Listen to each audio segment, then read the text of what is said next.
They say fear keeps you alive, but no one warns you what destiny can do. Fear is honest. Destiny is cruel.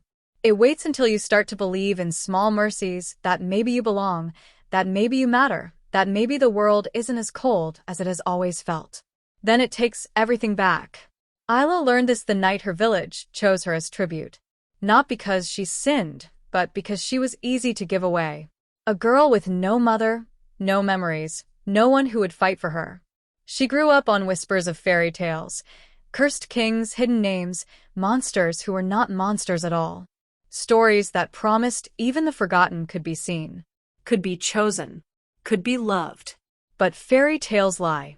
Because when they bound her wrists in black silk and pushed her toward the cursed mountain castle, Ayla understood the truth. There would be no miracle, no gentle destiny, no savior waiting in the shadows. Only the beast. The one who should not have known her. The one who spoke her name like it was something sacred. The one who sounded relieved. Ayla did not know it yet, but the night she was sent to die was the night her real story began. The night fate came to collect what it had marked long ago. Chapter 1. The storm found her long before the castle did. It came screaming down the mountain path like a living thing, rain driven sideways by wind fierce enough to peel skin, thunder cracking open the sky in jagged white scars. Each step Ayla took sank into mud that clung to her boots, threatening to swallow her whole. She tasted metal in the air, the heavy scent of lightning and ancient stone, and something older still, something watching. The guards escorting her said nothing. They never had, not since the moment she was dragged from her village square and shoved into the wagon like she weighed nothing at all. They had golden eyes, every one of them, and those eyes never left her, but never met hers. She was tribute. Nothing more. And tributes didn't get conversation. Ayla pulled her cloak tighter around herself, though it did nothing. The fabric was soaked through, plastered against her chilled skin like a second, colder layer of flesh. Her hair, thick and dark, clung to her cheeks in curls heavy with rainwater. "You should have kept quiet, girl," one of the guards muttered finally, voice swallowed partly by the storm. "The king doesn't like when humans speak up." Ayla didn't answer. What good would it do? She'd learned early that explanations, apologies, even silence, all of it meant nothing. She was the village mistake, the forgotten child born without a wolf, without power, without a place in a world ruled by shifters. A wolfless girl, a half-soul, a thing to be bartered. She had only one value. She was useful when someone else needed to offer something they wouldn't miss. And tonight, the mountain demanded an offering. The torches along the steep walkway guttered violently in the wind as the group rounded the last bend. Ayla gasped, not because of the cold, but because the castle rose before her like a creature carved from the mountain itself. Black stone, black towers, hundreds of windows like staring eyes. No castle should be that tall. No castle should breathe the way this one seemed to, exhaling mist from its highest spires as though the entire structure had a pulse. The gates, two immense slabs of obsidian veined with silver, opened before they even reached them. No guards touched the mechanism. No chains rattled. No hinges cried. They simply opened. Ayla's heart slammed hard against her ribs. Magic. Old magic. The kind that didn't obey kings obeyed it. One guard grabbed her arm so suddenly that she inhaled sharply. "Don't run." His voice was low, urgent. "No matter what happens, don't run. He likes when they run." Her stomach dropped. "Who?" she whispered before she could stop herself. For the first time all night, the guard looked directly at her. At her, not past her, not through her, not at what she represented. His golden eyes were full of pity. "The beast," he whispered. "The one who lives beneath the king's throne." Ayla's throat tightened. Fear sliced cleanly through her, sharp enough to steal her breath. The guards shoved her through the massive doors. The moment her foot crossed the threshold, the castle swallowed the storm whole.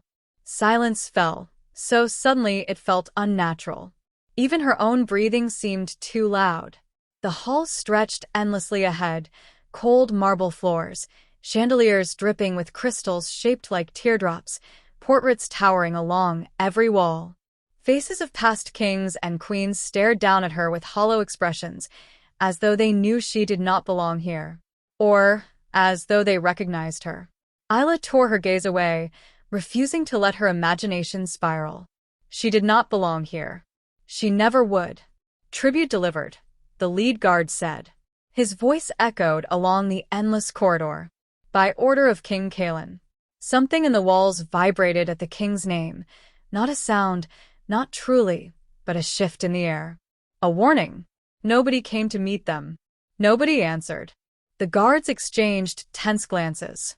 Ayla felt it first, the weight of something heavy and ancient waking. A pressure behind her ears. A ripple in the stone. A sound, not footsteps, not breathing, but something softer. Something like the air being pushed aside by a presence too large to be seen. Her skin prickled. The guard to her right suddenly dropped to one knee, not out of respect, but out of pure, trembling fear. Then she heard it. A voice, low, resonant, thrumming through the floor, vibrating the marrow in her bones. Ayla. She froze. Her name. Not just her name. The way he said it, soft, reverent, like a memory returning from the dead. The torch flames bent toward the dark end of the hall, drawn as though pulled by unseen breath. Ayla's entire body went cold. She looked at the guards. They were already stepping back, retreating, abandoning her. "Don't leave me," she whispered, but her voice was too small to matter. They didn't even look at her. One of them shoved her forward so hard she stumbled to her knees. And then they ran, not walked. Ran. Cowards fleeing a death they feared more than disobeying their king. The gates slammed shut behind them with an echo that shook the portraits on the walls. Ayla's heartbeat thundered in her ears. She was alone. Alone in a castle that held its breath. Alone in a hall that reeked faintly of magic and something darker, like damp soil, like forest shadows, like fur. Then the voice came again. Softer. Closer. Ayla. Her lungs burned. That name, her name. No one here should know it. Not the guards. Not the king. Not the creature that haunted these halls. Only a handful of people in her life had ever spoken it softly. Her mother. Her sister. People long gone from her. Who's there, she managed, though her voice shook. The shadows thickened at the far end of the hall, curling inward like smoke, merging into something with weight, a shape too large to be human, too fluid to be anything natural. Her instincts screamed at her to run. But the guard's warning echoed through her mind. He likes when they run. So she stayed rooted to the marble floor, trembling. The darkness shifted. A low growl rippled through the air, deeper and more ancient than thunder. Her hair lifted from her shoulders as though touched by phantom fingers. Then came a sound like claws scraping stone, slow, deliberate. But the creature didn't step into the light. Instead, the voice, terrifying in its gentleness, spoke a third time. Finally, she returns. Her heart lurched violently. Return? She had never been here before. Had she? The air grew heavier, thick as smoke, pulling at her lungs. Her knees buckled under the invisible weight. "What do you mean?" she whispered. "I don't even know you." The darkness stirred. Something massive exhaled. Ayla's breath hitched. Then, just as she thought she would faint, an enormous shape lunged forward, but stopped an inch from the light, shadows clinging to it like a second skin. She couldn't see its face, but she saw its eyes. Gold. Blazing. Hungry. And full of something far worse than hatred. Recognition. Ayla's voice cracked. How do you know my name?" Silence. Then, "Because," the beast growled, voice vibrating the air itself. "You were mine before destiny stole you." Her blood turned to ice. Her vision swam. She staggered backward, hitting a stone pillar. "What are you talking about? I've never met you." A rumble shook the hall, like a laugh, but darker. "You have," he whispered, "though you were too young to remember." Her pulse skittered wildly. She shook her head, tears pricking her eyes.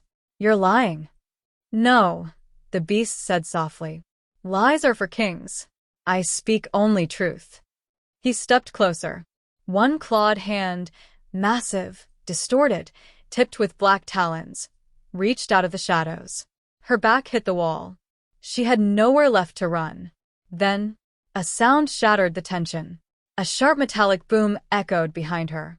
The torches flared violently, and every portrait on the wall seemed to exhale at once. Doors slammed open at the far end of the hall. A group of armed guards flooded in, led by a man with a presence so sharp the air around him seemed to cut. The king. She didn't know how she knew. But she did. She felt him before she saw him. The coldness, the danger, the authority heavy enough to choke the air itself. "Enough," he commanded, voice colder than the storm outside. The beast's growl shook the walls, but he withdrew into the shadows, the golden eyes dimming to slits of molten light. Ayla collapsed to her knees, gasping. The king stepped toward her, his deep blue cloak sweeping the floor, his expression carved in ice. "Tribute," he said without a shred of emotion. "Stand." Her shaking legs wouldn't obey.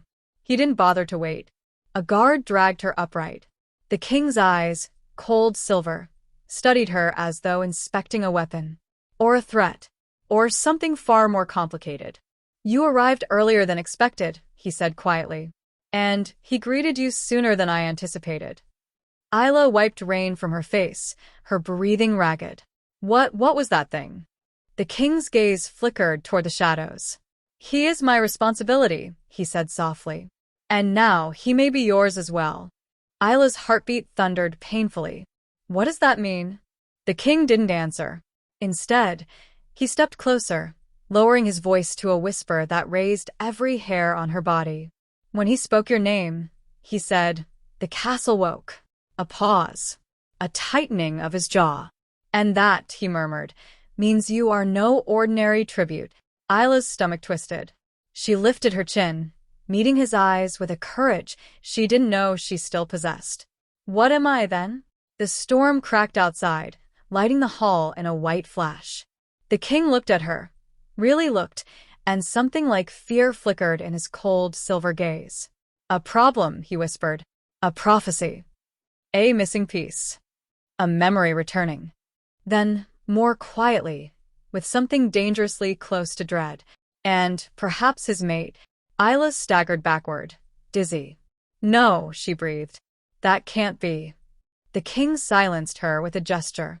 "It is too late," he said flatly. "He has already claimed you." The shadows behind him shifted. A growl, deep, dark, possessive, echoed through the hall. Ayla's knees wobbled. "What do I do?" she whispered. The king gazed down at her, expression unreadable. "You survive," he said. "For now." He turned sharply. "Take her to the lower chambers," he ordered. As the guards seized her arms, her breath hitched. "What's happening?" she pleaded. "Where are you taking me?" No one answered. But as the guards led her away, she heard the beast's voice once more, so soft she almost thought she imagined it. "Do not fear them, Ayla. Fear only the truth you will remember when you look into my eyes again." Her heart stopped. The torches extinguished one by one as she was dragged down the hall. Darkness swallowed her. But the beast's last whisper clung to her skin like a promise, or a warning. "Finally, you return." Chapter 2. The descent into the castle's underbelly began long before Ayla realized she was moving. The guards didn't drag her this time, not the way they had when they first seized her outside the village.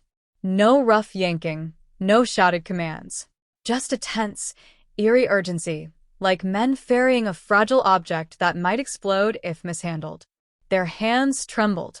Their eyes stayed fixed straight ahead. And none dared walk too close to her. As though she carried the beast's scent. As though she were no longer fully human. As though she belonged to something far older, far darker, than the king who supposedly ruled this land. The corridors narrowed the deeper they descended. The polished marble floors turned to damp stone. The air thickened, heavy with the scent of moss and metal and wet earth. Ayla tasted something strange on her tongue, old magic, sharp and cold like crushed silver. It clung to her lungs with every breath. "Where are we going?" Her voice trembled, barely a whisper. No one answered. The torchlight flickered violently, distorted by the draft of the tunnels. Shadows twisted across the walls like creatures birthed from nightmare. At the edge of her vision, Ayla could swear the stone moved, as though the castle itself listened, as though it leaned closer when she breathed. At the next turn, the passage widened abruptly into a vast chamber. The ceiling soared high above, lost in darkness. Her breath made small white puffs in the frigid air. Ayla's skin prickled. A place could feel haunted without a single ghost. This place felt haunted by 100. The guards halted at the far end of the chamber before a massive iron door, etched with runes that pulsed faintly in the torchlight. Magic hummed around it, quiet, tense, like a heartbeat muffled under stone. One guard swallowed hard, voice cracking as he spoke. "Bring her forward." Another guard snapped. "No. We wait." A third hissed under his breath. "It's not night yet. It's too early." Ayla stepped backward instinctively, but her heel touched someone. A hand shot out and gripped her wrist, firm and unyielding. Not a guard's hand. A servant's. A woman with hair the color of ashes and eyes dulled by resignation. Her grip felt like ice. "Strip," the woman said flatly, as though the word were no more unusual than stand or breathe. Ayla stared at her, unable to process the command. What? Ayla whispered, voice cracking. The woman's lip twitched with something bitter. Pity, maybe, or contempt. "You're to be washed." Dressed. Presented. Her voice stayed monotone, but something sharp hit underneath. No one enters his presence wearing the filth of the upper world. His presence, not the king's.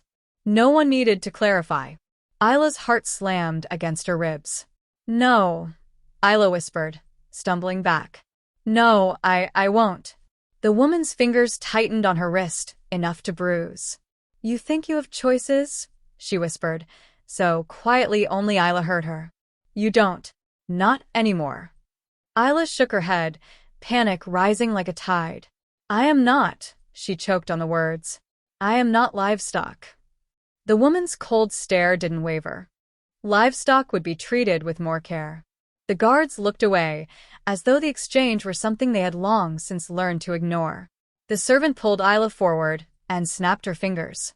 More women emerged from the shadows, all dressed in the same drab gray, all wearing expressions carved from stone. Ayla's pulse hammered. This wasn't happening. It couldn't be. She tried to run. She managed 2 steps before a guard blocked her path, arms crossed over his chest. One of the women, older, with streaks of iron-gray hair, grabbed the hem of Ayla's cloak and ripped it clean off her shoulders. Cold slammed into her body. Ayla gasped, reaching blindly to cover herself, but rough hands descended from every direction, yanking, pulling, stripping away cloth with no regard for her dignity, her fear, her shivering body. "No!" Ayla cried out. "Stop, please stop." Her voice broke. She tried to fight, tried to claw and kick and shove, but each movement was met with iron-gripped efficiency. Her wrists were seized, her elbows pinned, her legs held still. "Look at her," one of the women sneered. "Already trembling." "She'll break," another muttered. "Good," came a voice from the shadows. "The broken obey faster." Ayla felt hot tears spill down her face. Not because of the cold, not because of the humiliation, but because she could hear her mother's voice, soft, gentle, telling her once, long ago, "You are not fragile, Ayla. You are not forgettable. You are not small." A lie. Every word of it. She was small. She was powerless. And she had never been so scared in her life. When they shoved her into a separate stone chamber, Ayla stumbled, landing hard on her knees. Cold water struck her instantly. Bucket after bucket dumped over her like a punishment. The shock stole her breath. The air ghosted out of her lungs in a desperate gasp. The women scrubbed her with coarse cloths until her skin burned. Then they dragged her into another chamber and forced her into a gown so dark it seemed to drink the torchlight. The fabric clung to her like a second skin, shimmering faintly as though threaded with midnight. The iron-haired woman stepped back, eyes narrowing as she inspected Ayla. Yes, she murmured. He'll like that. Pure dread pooled in Ayla's stomach. What does he want with me? She whispered. The woman laughed, a harsh, humorless sound. It's not about what he wants, she said. It's about what the curse demands. Ayla's breath froze in her chest.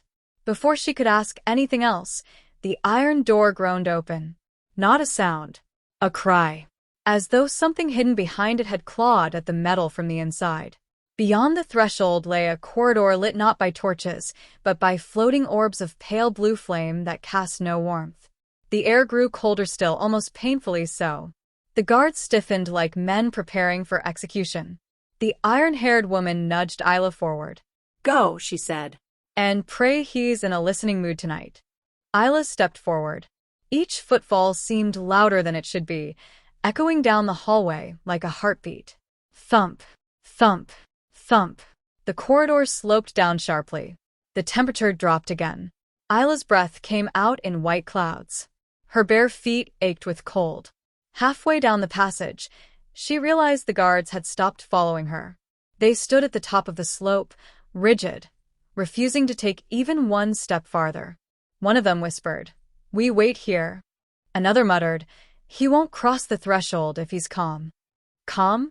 The word turned her blood to ice. Ayla swallowed hard, her voice thin as thread. Where does this lead?" The guard closest to her didn't look at her when he answered, voice hollow. To him. Then, Ayla stepped past the runic line carved into the floor. The temperature plummeted. The blue flames doubled in size. The air shifted, slowly, heavily, like a great beast inhaling. Then Ayla felt it. Presence. Not scent, not sound. Presence. Like a shadow that didn't need light to exist. It pressed close to her skin, brushing her shoulders, circling her ankles, touching the base of her throat. Not a physical touch. Worse. A knowing. Something ancient recognizing her shape. Her heartbeat. Her breath. Her fear. Her soul. Her footsteps slowed involuntarily. The corridor opened into a cavernous chamber, lit only by a ring of those floating blue flames. The stone walls curved upward, ribbed like the inside of a colossal creature's chest. Ayla couldn't breathe, because she didn't need to see him. She felt him, in the darkness. Watching. Waiting. Knowing. Ayla. Her soul shuddered. The voice came from everywhere and nowhere at once. It was deeper than any voice she had ever heard, vibrating through the stone, through her bones, through the ancient marrow of the castle itself. She turned her head slowly. The darkness moved, shifted, solidified, into shape. A claw emerged first, enormous, muscled, tipped with talons that scraped the floor and left glowing scars in the stone. Then another. Then the eyes. Golden. Luminous. Burning with recognition. "You came back," he whispered. Ayla shook her head violently. I don't know you." A low rumble like distant thunder echoed across the chamber. "You don't remember," he said, the tone not angry but wounded. "Of course you don't. They stole it from you." Ayla's breath caught painfully. "My memory? Who stole it?" Silence. Then, "That," he growled softly, "is not for you to fear tonight." The shadows peeled away from his form piece by piece, furred limbs twisted with sinew, a torso built of muscle and ancient power, a face half wolf, half nightmare, all tragedy. He stepped closer. Ayla backed away until her spine hit cold stone. The beast inhaled, nostrils flaring. "You smell the same," he murmured. "Like leaves after rain. Like the first winter snow. Like the girl he stopped abruptly, claws curling against the floor. "No matter. You have returned." Ayla's voice trembled. "I don't understand." The beast tilted his massive head, golden eyes piercing hers. "You will," he said. "In time." Her entire body shook. What do you want with me?" A long, quiet exhale. Then, everything. Her knees nearly buckled. "No," she whispered. "No, you can't." He lowered himself slowly, deliberately, until his gaze was level with hers. "I will not harm you, Ayla," he said, voice softer now, almost gentle. I could never harm you. And why is that? She whispered. His reply came like a confession carved from pain. Because long ago, before the curse, before the king, before destiny split my soul in two, he leaned closer, his breath cold against her cheek. You were the only one who chose me. Ayla's heart stopped. She had no memory of him. But his voice felt like a story she had heard once, long ago, and forgotten. The beast shifted suddenly, not toward her, but away from her, body tensing, ears flattening as he turned his head sharply toward the far wall. A tremor shook the chamber. A warning. Ayla flinched. What's happening? The beast's voice dropped to a whisper. He comes. Before she could ask who, the iron door slammed open above. A burst of torchlight flooded down the passage. A figure appeared at the top of the slope. King Kalen, flanked by guards. Every breath left Ayla's lungs. The beast roared, not in rage, but in pure, instinctive hatred. The sound struck her body like a physical force, rattling her teeth, crushing her heart. Kalen did not flinch. He stepped into the chamber, silver eyes locking onto Ayla. The beast's roar became a growl. A lethal, possessive growl. Kalen's jaw tightened. So, he said coldly, he remembers you. Ayla's pulse hammered. What does that mean? Kalen ignored her. He addressed the beast. You will not touch her. His voice held the weight of command. Not tonight. The beast's golden eyes flared, molten with defiance. She is mine. She is tribute, Kalen snapped. Not mate. Tribute, the beast snarled, is a word cowards use to hide their fears. Kalen's expression sharpened. And mate, he said softly, is a word monsters use to excuse obsession. The beast lunged, but something invisible struck him, slamming him against the wall with a shuddering crack. Magic rippled through the chamber like a shockwave. Kalen hadn't moved. Ayla screamed. Stop, she cried. Please stop. The beast's claws tore at the stone as he forced himself upright, staggering, panting. Ayla, he rasped, golden eyes burning with urgent, desperate recognition. Know this. The king is not what he seems. Kalen's voice cracked like a whip. Silence. Magic constricted around the beast's throat. He choked, collapsing to one knee. Ayla stepped forward instinctively. Stop hurting him, she cried. Kalen turned to her, expression unreadable. You defend him, he murmured. Interesting. I'm not, Ayla stuttered. I'm not defending. But her voice faltered. Because she was. The king's eyes narrowed. Take her, he commanded the guards. They seized her arms. The beast roared, thrashing against invisible restraints. Kalen stepped closer to Ayla, lowering his voice. You asked what he was, he said quietly. Now you will learn what I am. Her breath stilled. A chill crawled down her spine. The king leaned in, lips brushing her ear. I am the one he fears. Ayla's pulse froze. Then, bring her, Kalen ordered. The guards dragged her away. The beast's final cry shook the entire chamber. Ayla, the iron door slammed shut. Darkness swallowed him. And Ayla understood, with horror settling deep in her bones. The beast feared the king. But the king feared her. If you're already hooked by Ayla's mystery, if the beast whispering her forgotten name made your heart race, make sure you subscribe so you never miss the next chapter. Every episode dives deeper into the curse, the bond, and the truth fate has been hiding from them both. Don't just listen. Stay with the story. Hit subscribe and continue the journey. Chapter 3. Ayla didn't remember walking. She didn't remember breathing. She didn't remember the guards' hands gripping her arms, hauling her up staircases and through corridors that blurred with each panicked heartbeat. All she remembered was the beast's voice echoing through her skull, raw, desperate, furious, as the iron door slammed between them. Ayla. It hadn't sounded like a threat. It had sounded like grief, like the death of something ancient, like the beginning of something worse. By the time they shoved her into the suite of rooms, far more luxurious than anything a tribute should receive, her legs gave out beneath her. She collapsed onto cold tile, palms trembling as her breath echoed harshly in the cavernous space. The guards didn't linger. They shut the door with a clang that reverberated through the air, followed by the unmistakable slide of 5 iron locks. Ayla curled inward, pressing her forehead to the floor as she fought to steady her breathing. This wasn't a dream. It wasn't a nightmare. It was something far more terrifying. It was real. The room around her felt like a contradiction. Lush velvet curtains, polished wood, gold-framed mirrors, chandeliers dripping crystal soft enough to whisper when the wind nudged them. A bed so massive it could have fit an entire family. A feast laid out with meats and fruits she'd never seen in her life. Everything decadent. Everything refined. Everything horrifying in its purpose. This wasn't a prison cell. This was a stage. For what?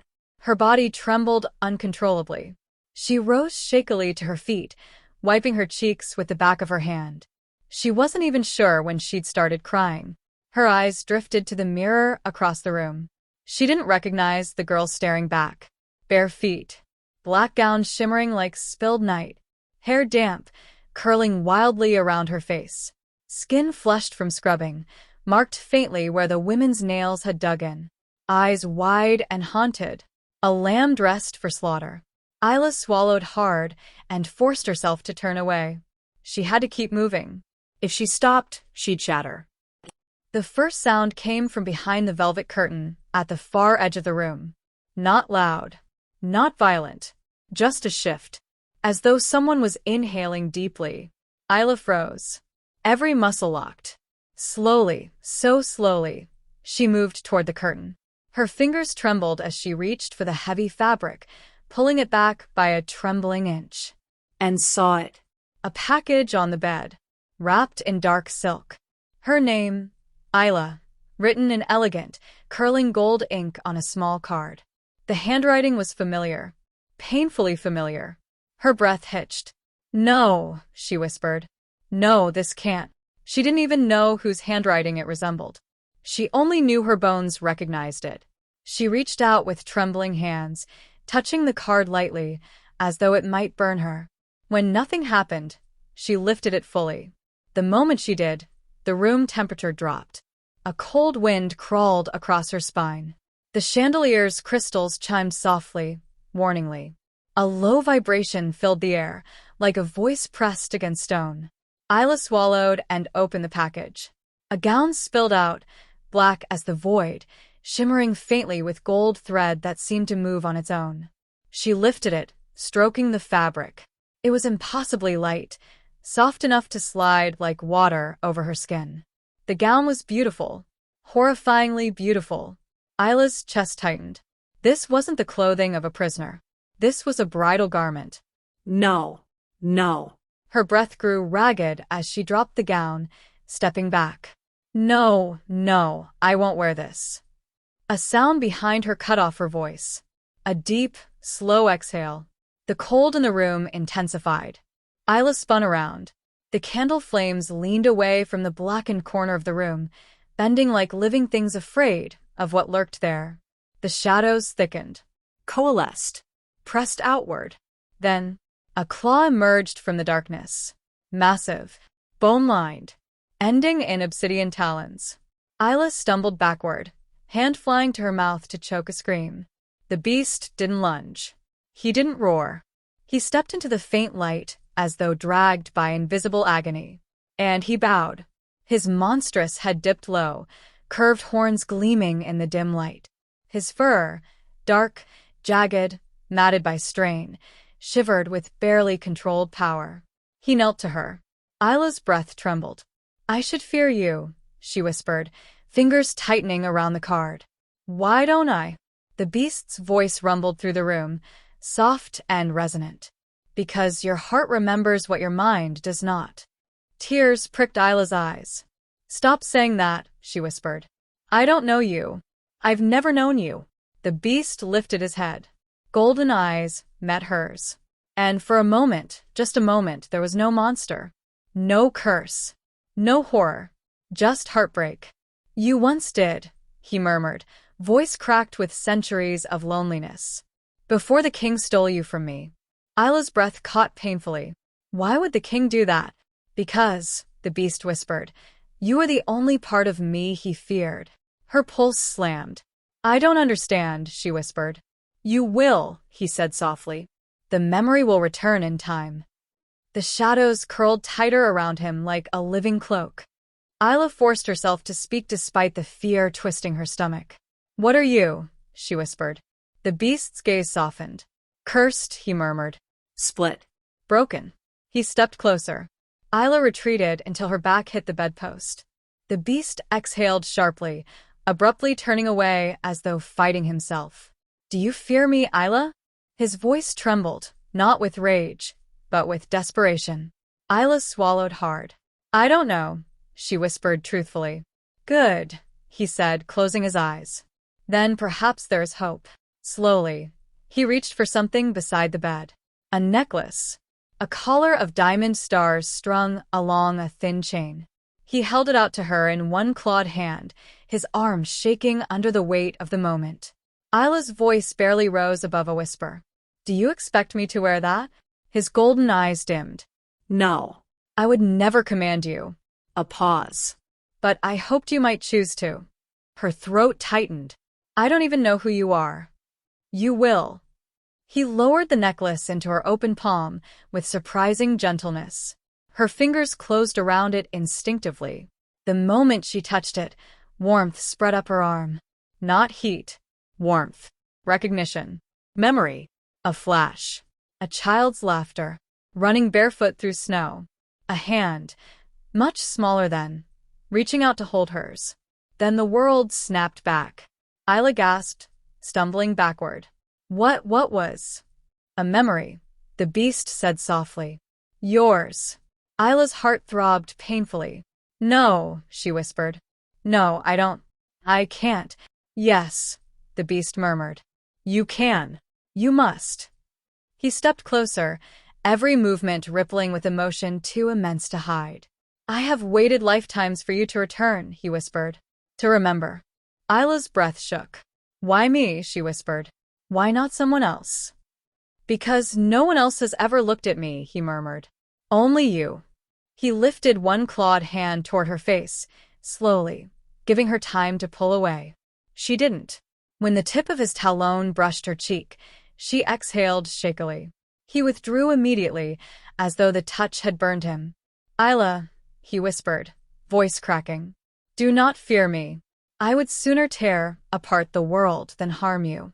Her chest tightened. She whispered, without thinking, Why do you talk like you love me? The beast froze. His breath hitched. And then, in a voice so soft she barely heard it, he whispered, Because I do. Ayla's world shattered. She trembled from head to toe. Before she could respond, a tremor rippled through the chamber walls. Not magic. Footsteps. Heavy. Measured. Cold. The beast's head whipped toward the door, every muscle locking. No, he growled. Not now. Not tonight. Ayla backed away. What's happening? But he didn't answer. He stepped in front of her, as though to shield her from an unseen threat. The door exploded open, slamming against the wall.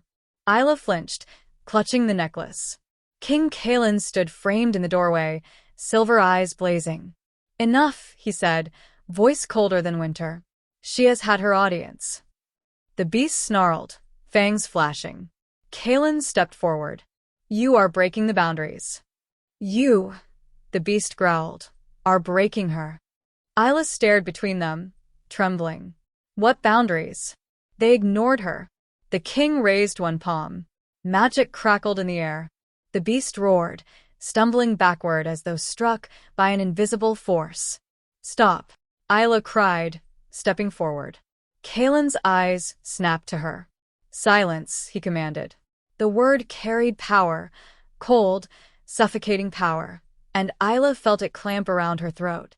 She couldn't speak. The beast roared so loudly the chandelier shook. Kalen didn't look away from her. You will forget what he says, the king murmured. You will forget what you saw. You will forget this room, this memory, this moment. The beast lurched forward, shattering the invisible restraints. You will not touch her, he thundered. But Kalen flicked his wrist, sending the beast crashing into the wall. Ayla screamed silently, throat still bound. The king approached her slowly, like a hunter approaching wounded prey. You are nothing to him, Kalen said. You are nothing to me. You are tribute. Understand your place. Ayla's tears spilled freely. She couldn't move. Couldn't speak. Couldn't breathe.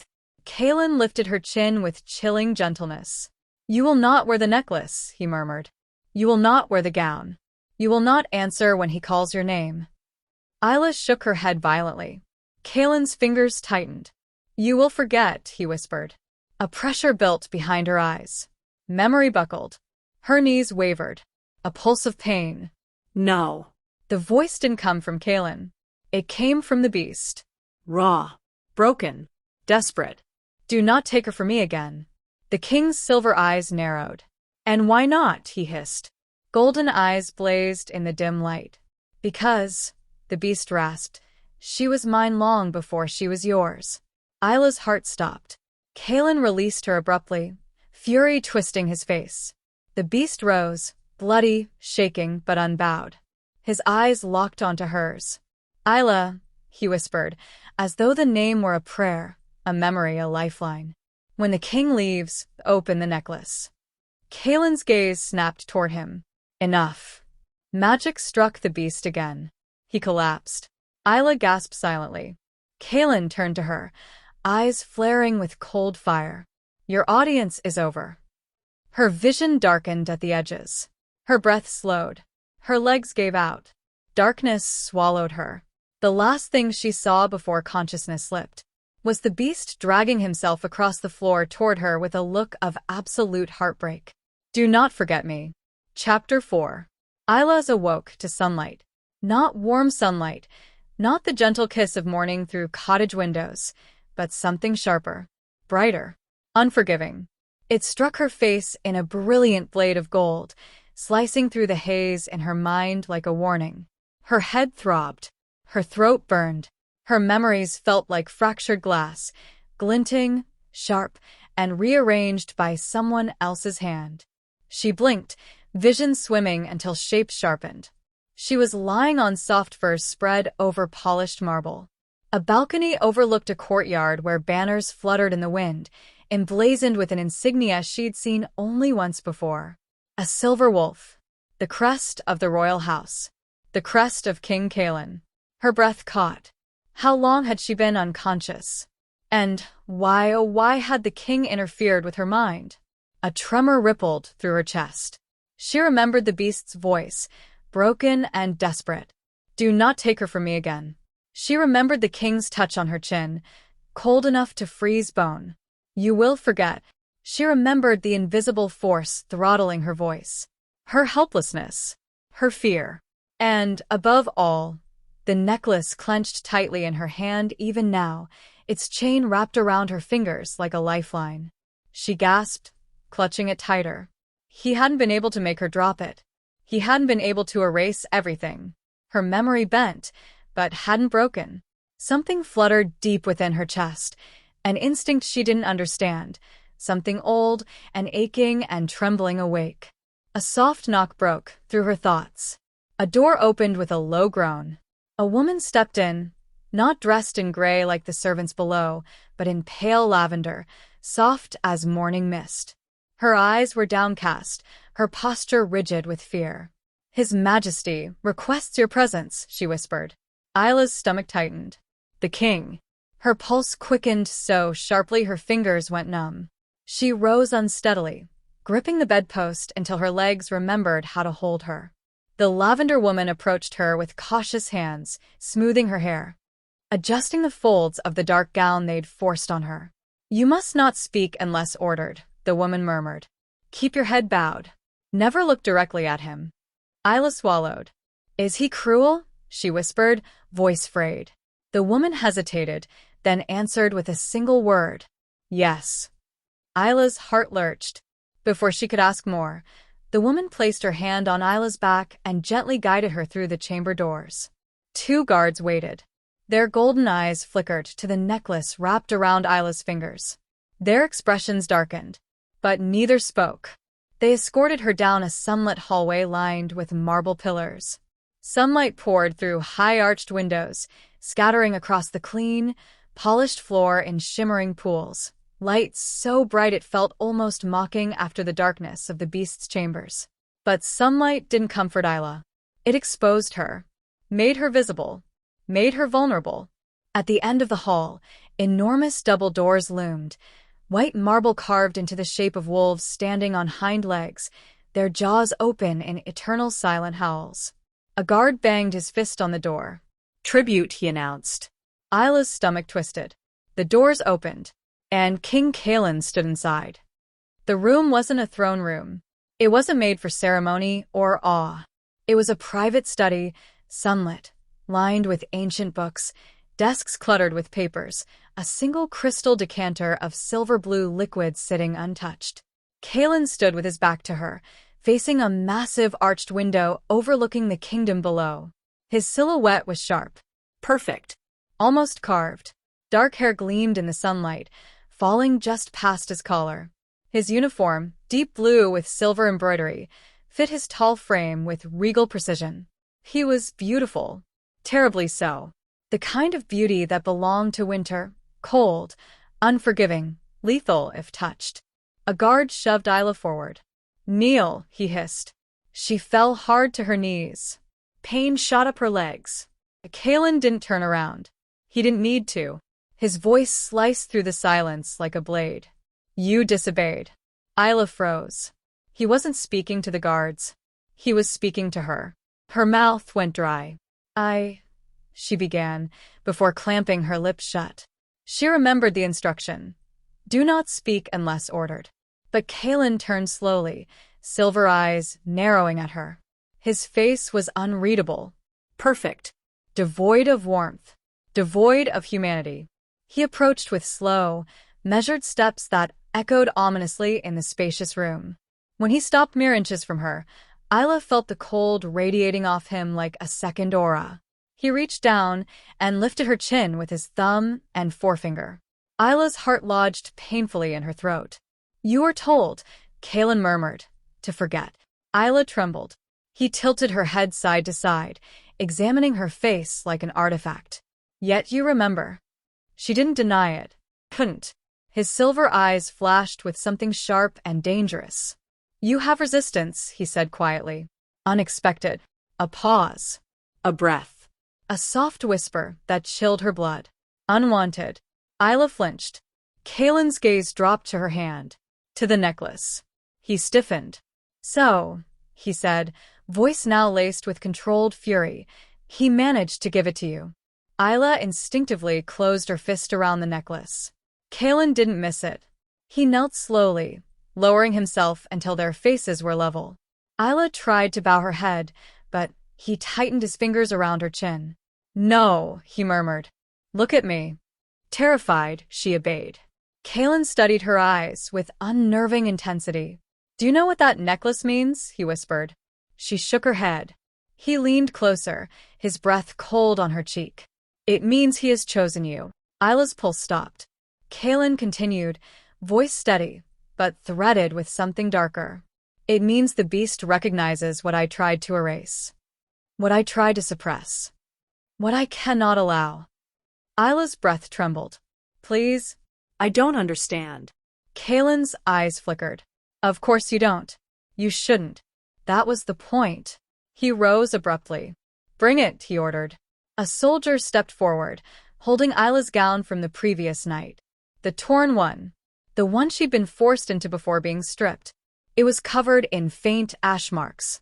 Ayla frowned. Kalen nodded at the soldier, who lifted a cloth from his belt. Under it was a silver dagger. Enchanted. Deadly. Without hesitation, Kalen pressed the blade to the gown. The fabric curled away from it like living flesh recoiling in fear. Ayla gasped. "What?" Kalen lifted the dagger so she could see it clearly. "This," he said, "is spelled to reveal what touched you." Her breath stopped. He pressed the dagger to the gown again. The faint ash marks glowed dark red. Kalen's voice dropped to a whisper. "He touched you." Ayla's pulse thundered. The beast had never laid a hand on her. Not truly, not forcefully, but he had cupped her cheek. He had brushed her skin. Kaelin lowered the dagger, expression unreadable. He dismissed the soldier with a flick of his fingers, then turned to Ayla again. "You're not supposed to be touched by him," Kaelin said quietly. "Why?" she whispered. Kaelin's jaw tightened. "Because," he said, "the curse binds him to certain rules, and binds me to certain consequences." Her heart pounded. What consequences? Kaelin exhaled, staring out the window. The curse was crafted with layers, failsafes woven into every thread. If he touches you, his instincts awaken. Memories return. Bonds reforge. He turned slowly. And that bond kills kings. Ayla's lips parted in disbelief. He didn't. Kaelin cut her off. "What matters is simple," he said. "You are the one piece of the curse I have never been able to control." Ayla shook her head, tears burning at the corners of her eyes. "I'm not anything. I'm just a girl." Kaelin snapped. The air around her trembled. "No," he hissed, silver eyes flashing like blades. "You're not just a girl. You are the key, the origin, the beginning of the end, the memory he clings to, the one he—" His voice broke off sharply, clenched with something raw. He inhaled, steadying himself. "You shouldn't ever have returned," Kaelin said quietly. "But now that you have—" He stepped closer, so close she felt the cold from his chest radiate against her skin. "I cannot allow him to win." Ayla's heart twisted painfully. "Win what?" Kaelin's eyes softened, not with kindness, but with something far more tragic. "He wants his soul back." Ayla stilled. "I don't." He stepped back suddenly, as though catching himself before revealing too much. "You will be moved," he said, voice immediately reverting to cold command. "To a safer wing. Away from him." Ayla's breath trembled. He said, "Oh, he says many things," Kaelin interrupted with a scoff. "Lies come easily when you are made of half a soul." Ayla frowned. "What does that mean?" Kaelin didn't answer. He gestured to the guards. "Take her." They stepped forward, but Ayla stepped back. No. Kaelin's head snapped toward her. His eyes narrowed. "No," he repeated quietly. Fear clawed up her throat, but something else rose with it. Instinct. Courage she didn't recognize. Or remembered. "I want to know who he is," she said softly. Kaelin's expression shifted, a flicker of surprise, followed by something like grief, quickly masked. "You don't need to know," he said. "I want to know what happened to him." "You don't need to know that either." "I want to know what I am to him." Kaelin froze. The guards did too. Ayla wasn't sure where the words had come from, but she knew they were true. The king stepped toward her slowly, dangerously. His jaw clenched, his voice quiet and lethal. "You want to know what you are to him?" he murmured. "Fine." He leaned down, silver eyes boring into hers. "You are the person he loved so much," Kaelin whispered. "It cursed us both." Ayla's breath shattered. Silence tore through the room. Kaelin straightened. "So no," he said softly. "You do not meet him again. You do not speak to him again. You will not even breathe his name." Ayla's hand curled tighter around the necklace. Kaelin's eyes snapped to it. In a flash, he moved. He seized her wrist. Pain flared through her arm. The necklace trembled between them. Ayla gasped. His voice came out strained, almost pained. "I should destroy this," he breathed. But he didn't. He couldn't. His fingers shook. Ayla's heart pounded. "Why won't you?" she whispered. A muscle jumped in Kaelin's jaw. He released her abruptly. "Because," he said quietly, "I am not free of it either." Ayla stared. Kaelin's eyes flickered with something unbearably sad. "I know your face," he whispered. "I know your voice. And I know the part of him that remembers you is the part one lost." Ayla's breath stilled. Kaelin turned away abruptly. "This conversation is over." He gestured sharply. "Take her." The guards moved forward. Ayla didn't resist this time, but as they led her away, Kaelin's final whisper slithered after her. Soft, cold, breaking in ways no king should break. You shouldn't have come back, Ayla. Because he will tear the world apart to reclaim you. And I will be forced to stop him. Chapter 5. Night came like a slow bleed. Ayla felt every second of it as she was escorted back to her new quarters, far from the beast's chambers, deep within a wing marked by sunlight, golden tapestries, and guards whose eyes never stopped watching her. It didn't matter. She felt the pull of him, anyway. A quiet tug behind her ribs. A flicker of warmth where her pulse beat. A whisper in her bones, almost like, "Come back." She shoved the sensation away as soon as it formed. No. No, she would not answer a monster's call. But as the sun dipped below the horizon and the shadows lengthened, her fingertips brushed the necklace she'd hidden beneath her gown. A hopeless, foolish habit. A habit she couldn't stop. The king's words from earlier still echoed in her skull. You are the person he loved so much it cursed us both. Her breath hitched every time she remembered it. She had no memory of the beast, none, but he remembered her. And not with neutrality or bitterness. With devotion. With longing. With desperation so raw it shook the air around him. Why?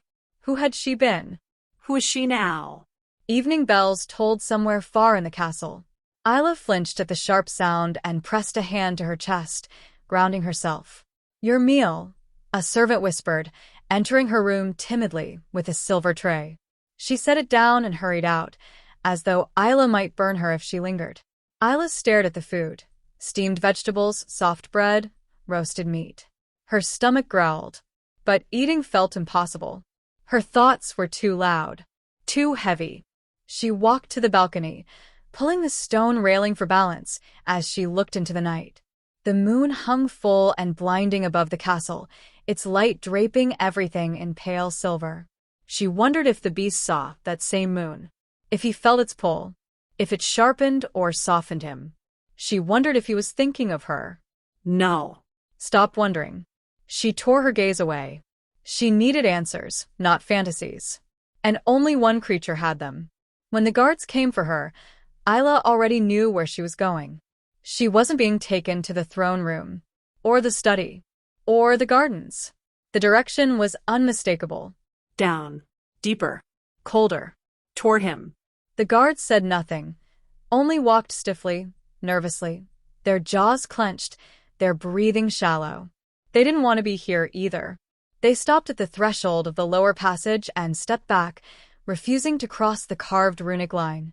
You walk from here, one said. Ayla swallowed. Alone? The guard nodded once. The king forbids any man from entering while the beast is, he trailed off. Awake, another finished. Ayla's pulse hammered painfully. The cold from below reached up the corridor like fingers, curling around her ankles. She stepped forward. The blue flame orbs flickered as if startled. The air thickened. Magic stirred. Presence coiled. And then, a voice whispered from the darkness. You came back. Ayla froze. She hadn't even reached the chamber yet. He felt her. He knew. Her heartbeat stuttered. She took another step. The shadows thickened. The chamber waited. Every instinct screamed at her to turn around. But another instinct, a quieter, deeper one, pulled her forward. She entered the room and found him waiting. The beast wasn't standing this time. He was sitting, massive shoulders hunched, claws resting on the stone floor, golden eyes half-lidded as though exhausted from fighting something she could not see. But the moment her foot touched the stone of his chamber, his head snapped up. Light flared in his eyes. Ayla, he breathed. She flinched. He never called her tribute. Never called her girl. Never called her human. Only her name. Always her name. She swallowed. I didn't choose to come. He tilted his head. No, he murmured. But you didn't run when you had the chance. Her breath hitched. Why would I run? Because you fear me, the beast said simply. Ayla's lips parted, but she didn't answer. Instead, a heavy silence stretched between them, like two hands reaching but not touching. The beast lowered his gaze. You smell of the king. A pause. His claws curled. I do not like it. Ayla stiffened. I didn't choose that either. His jaw flexed. He touched you. What?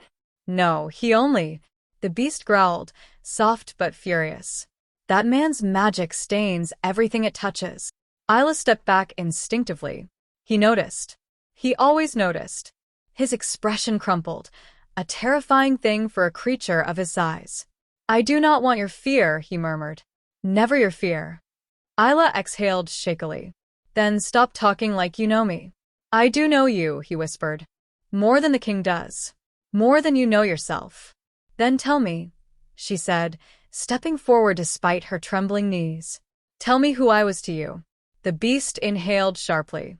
His claws dug lines in the stone. Finally, he said, You were Hope. Her breath caught. He continued. You were the girl who followed fireflies into the forest, even when everyone warned you that magic devoured the innocent. You were the child who spoke to shadows as if they were friends too. You were the only soul who didn't flinch when I approached. You were the one who held my face between your tiny hands and said, You look sad. Ayla's vision blurred. I was 6, she whispered. If this happened at all. You were, the beast murmured, and so was I, although not like this. Ayla's heart pounded. Then how, she whispered. How did you look then? The beast's voice dropped to a broken whisper. Like a prince. Ayla's knees nearly buckled. What? I was not always this, the beast said, gesturing to his monstrous form. Once I was a prince. Before the curse. Ayla shook her head. That's impossible. The king, Kaelin, he's the prince. The beast's golden eyes darkened. Yes, he said quietly. He is. Ayla frowned. I don't understand. The beast lowered his head. You are not meant to yet. Ayla clenched her fists. No, she said firmly. Tell me. The beast inhaled slowly. If I tell you, he murmured, the king will rip this castle apart stone by stone to keep you from me. Ayla trembled. Why? Because, the beast whispered, he knows the truth. What truth? The beast looked at her with eyes full of centuries of pain. That I was the one you loved first. Her breath shattered. And he was the one who stole you from me. Ayla stumbled backward, hitting the stone wall. The beast surged forward instinctively, but stopped himself at the last second, claws gouging the floor to keep from crossing the line. Ayla, he whispered, voice trembling. Do not be afraid. But she was. Not of him. Of the king. Of the curse. Of her memories. Of herself. I don't remember, she whispered. I don't remember any of it. The beast lowered himself until his enormous body lay sprawled across the floor, bringing his face level with hers. You will, he whispered. The curse stole your memories. But it cannot keep them forever. Not if you come to me. Ayla's breath quickened. My coming here tonight wasn't a choice. Perhaps not, he said softly. But our hearts rarely ask permission. Ayla looked at him, really looked, and suddenly she wasn't staring at a monster. She was staring at the remnants of someone tragic, broken, lonely beyond comprehension. Someone who looked at her like she was warmth in a world made of ice. Her chest ached. You said the curse split you, she whispered. What does that mean? The beast's eyes dimmed with a sorrow she didn't understand. It means, he said slowly, that I am the part the king wanted to destroy. Ayla stiffened. The part he feared, the beast murmured. Ayla's breath trembled. What part is that? The answer came, without hesitation. The part of him that loves you. Ayla's heart stopped. She felt everything inside her twist. Fear, longing, disbelief, hope, grief, all tangled together in a storm she couldn't name. No, she whispered. No, that can't be true. It is, he said, voice barely audible. The curse made him the crown, and made me the consequence. Ayla stepped backward until her spine pressed hard into the wall. The beast didn't move. He just watched. Silent. Heartbroken. Patient. Ayla, he whispered. You do not have to love me. You do not have to choose me. But you must remember one thing. Her voice shook. What? His golden eyes softened. I will never take from you what he did. Her breath hitched. What did he take? Your memories. A pause. Your peace. A longer pause. Your heart. Ayla's throat closed. Her eyes burned. No, she whispered. No, The beast moved, slowly, deliberately, lowering his massive head until his muzzle touched the stone near her feet. A vow. A vow. I will not hurt you, he whispered. Not even to keep you. Her tears fell freely now. For the first time since arriving at the castle, she reached out, not with courage, not with logic, but with instinct. Her fingers brushed the fur along his jaw. The beast shuddered. A sound escaped him. Something raw and fragile, nothing like a roar. Relief. Hope. Ayla swallowed hard. What do you want from me? She whispered. He closed his eyes. Nothing, he murmured. Only your voice. Your stories. A breath. Your presence. Her heart twisted painfully. I don't have stories. You do, he whispered. They live in your bones. They always have. Ayla exhaled. Soft. Broken. And sat down beside him. The massive creature curled slightly, carefully, as though afraid to jostle her with even a breath. Tell me a story, he murmured. Ayla inhaled shakily. She didn't know any stories. She didn't remember. But her mouth opened anyway, and words came. Soft. Trembling. Ancient. I'll tell you the story, she whispered, of a child who followed fireflies. The beast stirred. His golden eyes gleamed. I remember, he murmured. Then you can help me fill in the parts I've forgotten.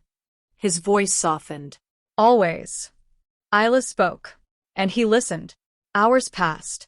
Candles dimmed. Shadows deepened. Their voices mingled. And for the first time since she stepped foot in the cursed castle, Ayla felt a sliver of something she thought she'd lost forever. Belonging. But when her voice grew tired and she leaned against the wall, the beast asked her one final question before the night ended. Ayla, he whispered, do you fear me?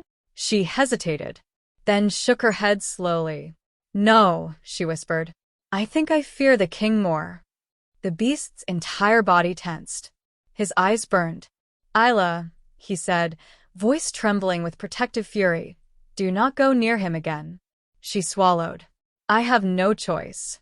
He leaned closer. Yes, he whispered. You do. Before she could ask what he meant, a horn sounded above them. A warning the night was ending. The beast flinched. Pain tore through him. His body spasmed. And Ayla realized she was seeing it. His nightly unraveling. His battle against the curse. Ayla, he rasped, straining against invisible pain, go. I can't leave you. You must. But, Ayla. She froze. His voice wasn't monstrous.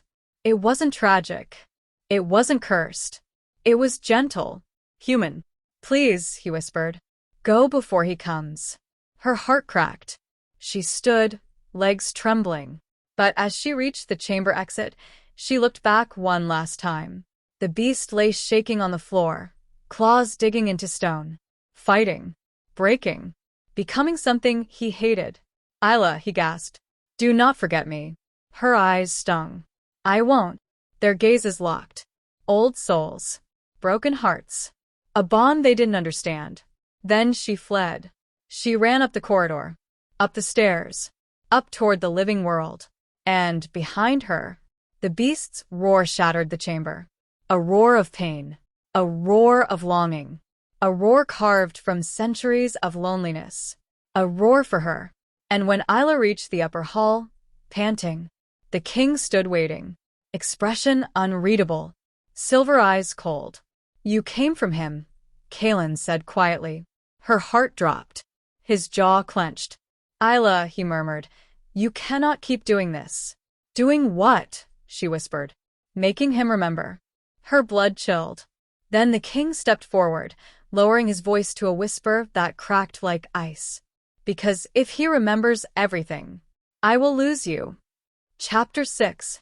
For the first time since entering the castle, Ayla felt truly hunted.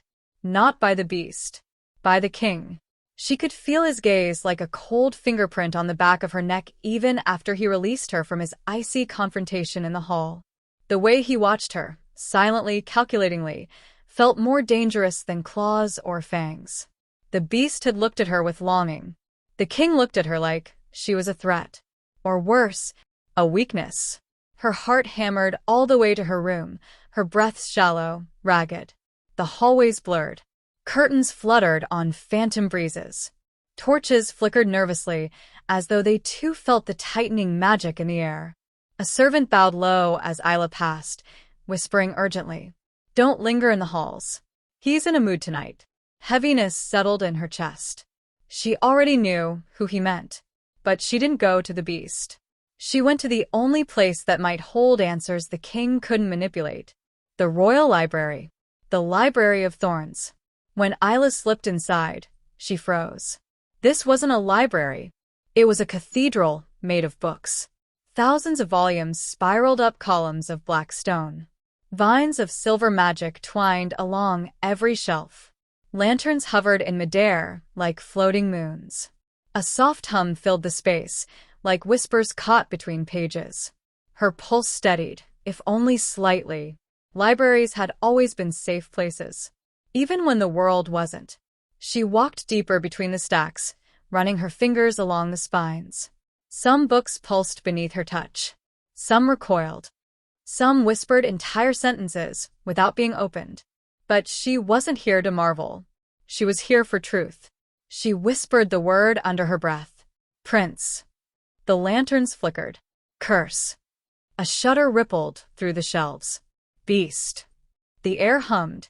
Then, one book slid halfway out from the shelf. Ayla reached for it with trembling fingers. The leather was cold. Smooth. Tied dark. No title. No markings. When she opened it, dust rose like breath. The handwriting inside was elegant, sharp, unmistakably regal.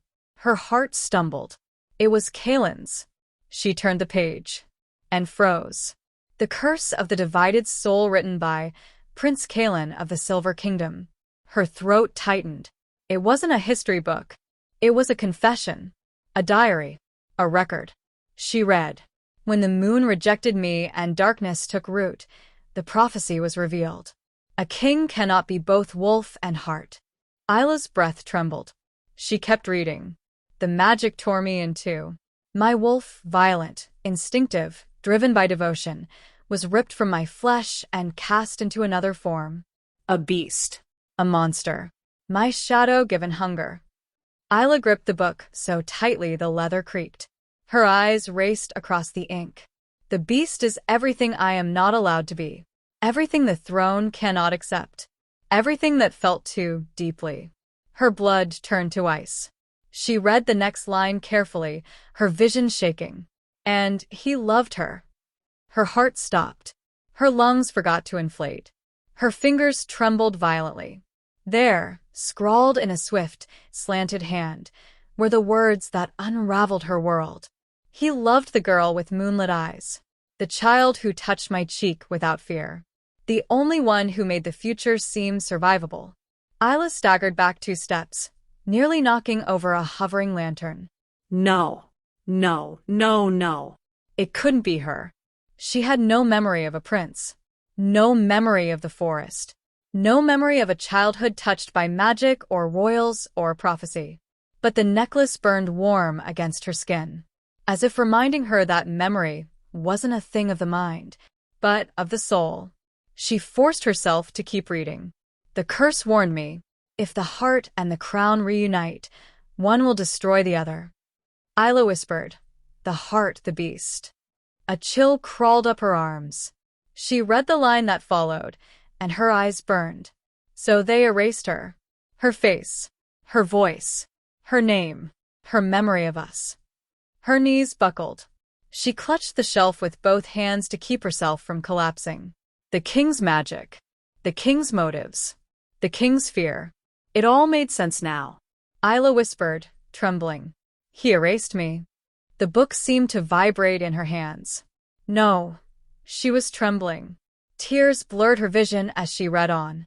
I told myself it was mercy, that letting her forget was safer than letting her live with a love that would destroy us both. Her heart clenched painfully. Memories of the king's coldness suddenly felt different. Not cruelty, Remorse. regret, breaking. She kept reading. But the beast remembers her. He always would. She was his beginning, and she will be his end. A sob pressed up her throat. Because of her. All because of her. She forced herself to turn the page. But then, footsteps echoed behind her. Light footsteps. Silent footsteps. No. Not silent. Predatory. Ayla slammed the book shut, heart racing, and spun around. Kaelin stood in the doorway, backlit by moonlight, expression carved from ice, silver eyes burning with something sharp enough to cut. He had caught her, reading his truth, his secrets, his guilt, his curse, his fear, his love. Ayla stumbled backward, clutching the book to her chest. "Give it to me," Kaelin whispered. His voice was calm, too calm, a storm disguised as stillness. "No," Ayla breathed, surprising herself. "You don't get to hide this from me." Kaelin stepped inside, the library doors slamming shut behind him with a wave of his hand. Her pulse skittered. Every lantern dimmed.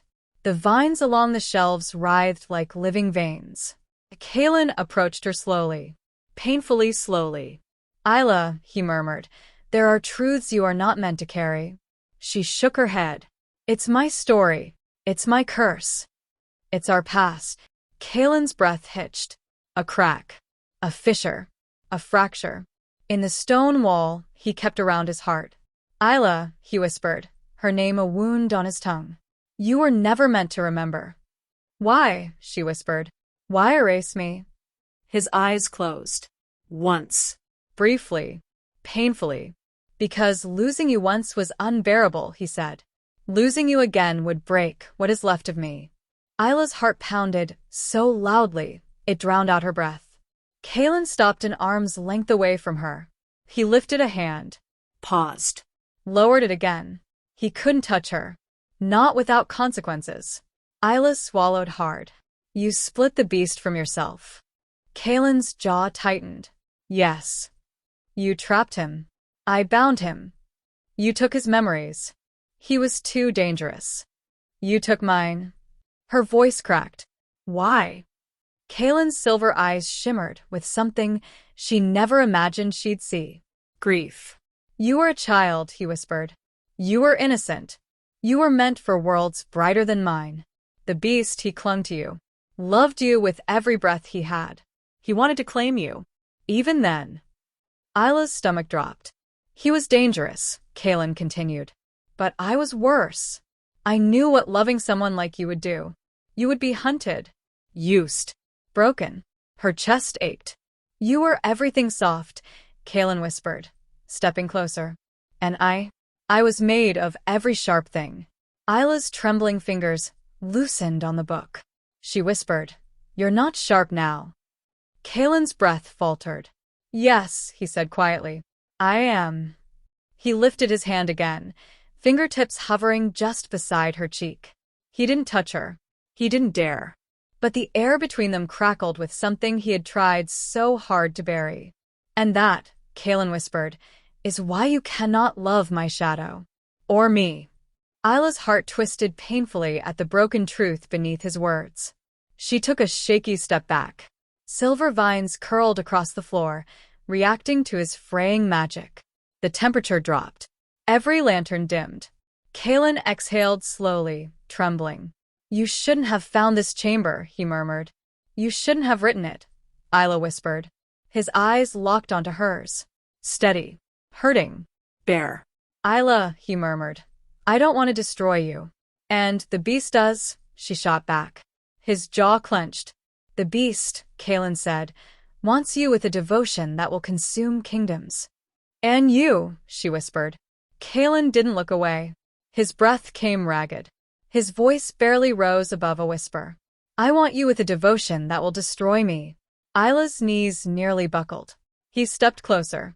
Close enough that she felt the cold aura crackling around him. "Give me the book," Kaelin whispered. Please. A plea. Not a command. A fracture in the king more terrifying than any roar. Ayla hesitated. Then, a distant roar shook the castle. A beast's roar.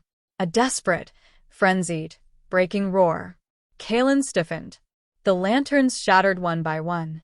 Ayla, he whispered. He's coming. Her blood turned to ice. What do I do? He cupped her face without touching her, palms hovering inches from her skin. You run. But Kalen's voice cracked. Run, Ayla. Away from him. Away from me. Away from this curse. Before it tears us all apart. Another roar. Closer.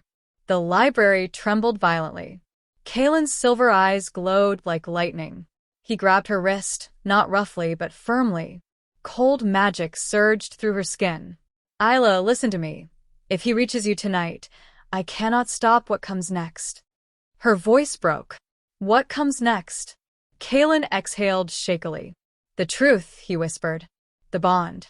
The end of everything I've built. And the beginning of everything he has waited for. Another roar. So close her bones shook, and Kalen shoved her toward the back exit. Go, he commanded. Ayla stumbled, clutching the necklace. Her heart pounded violently as she tore down the hallway. Behind her, the library doors exploded. The beast's roar thundered through the castle, and Kalen's voice, raw with something she didn't yet understand, chased her down the corridor. Ayla, if he finds you, it will be too late. Chapter 7. Ayla ran. Her bare feet slapped cold stone, the echo louder than breath, louder than heartbeat, louder than the beast's roar shuddering through the castle walls. The hallways blurred, statues stretched like reaching hands, tapestries rippled like living things, torches bent toward the floor as though bowing beneath an unseen weight. Her pulse hammered. Her lungs burned. But she didn't stop. Kalen's voice rang in her skull. Ayla, if he finds you, it will be too late. Too late for what? Too late for who? For her? For the king? For the beast? For all of them? Ayla pressed a hand to her chest as she turned a corner sharply. The necklace beneath her gown warmed against her skin, pulsing in time with her heartbeat, as if calling out, as if responding to the roar of the monster that hunted her. Another roar boomed behind her. Closer. Shattering stone. Shaking the air. A sound of raw longing twisted with ferocity. Ayla. She stumbled. Gods, he wasn't just searching. He was following her scent. Her fear. Her presence. Her memory. Her soul. Her legs nearly buckled. She swerved through another corridor, gripping the wall for balance. Her hair whipped around her face.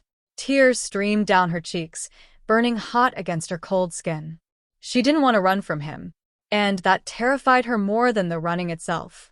She crashed into a figure. Hard. Strong arms grabbed her to steady her. Ayla gasped, looking up with wild eyes. A soldier. One she recognized vaguely. Golden-eyed. Broad-shouldered. Wearing the crest of the royal guard. Tribute, he breathed. What are you doing here alone? The king said. Let go. Ayla panted, trying to pull away. I have to. A thunderous impact shook the hallway.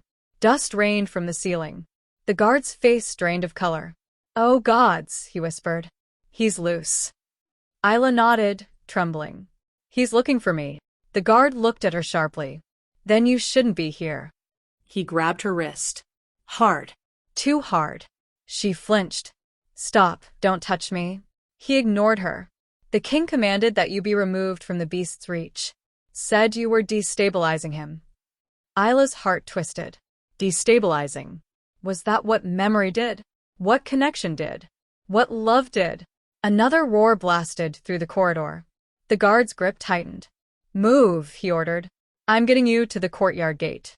You're leaving the castle. Leaving? Ayla jerked back violently. No.